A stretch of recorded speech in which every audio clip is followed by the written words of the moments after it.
স্কোয়ারের একদম easy process. Square রুটের যে নাম্বারগুলোর লাস্টে 25 আছে এরকম নাম্বারের স্কোয়ার রুট আমরা বার করব। নর্মালি যদি একটা কমন এক্সাম্পল নিলাম আমরা 625 এর লাস্টে দেখ 25 আছে, 25 এর স্কোয়ার রুট আমরা ডেফিনেটলি জানি 5।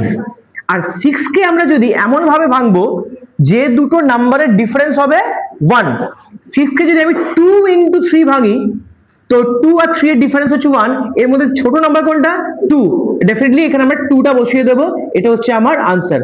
ঠিক সিমিলারলি এটাকেও দেখ খুব ইজিলি ভাঙা যাবে।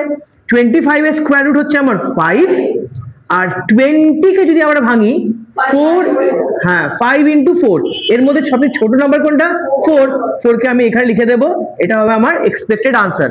তো এটা থাকবে তোদের হোমওয়ার্ক 3025 এর আনসার কত হবে।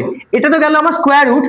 আর স্কোয়ার কি করে করব, এমন কোন নাম্বার যে নাম্বারের লাস্টে 5 আছে, সাপোজ 25 স্কোয়ার, 5 এর স্কোয়ার 25, 2 এর পরের নাম্বার কোনটা নেক্সট ডিজিট 3, 2 এর সঙ্গে 3 মাল্টিপ্লাই করব 6, 45 স্কোয়ার, 5 এর স্কোয়ার 25, 4 এর পরের ডিজিট কি আছে 5, 4 into 5 20, যেমন 6 5 হোল স্কোয়ার, 5 এর স্কোয়ার 25, 6 এর পরের ডিজিট হয় কি 7, 6 এর সঙ্গে 7 মাল্টিপ্লাই 42, দ্যাটস অল।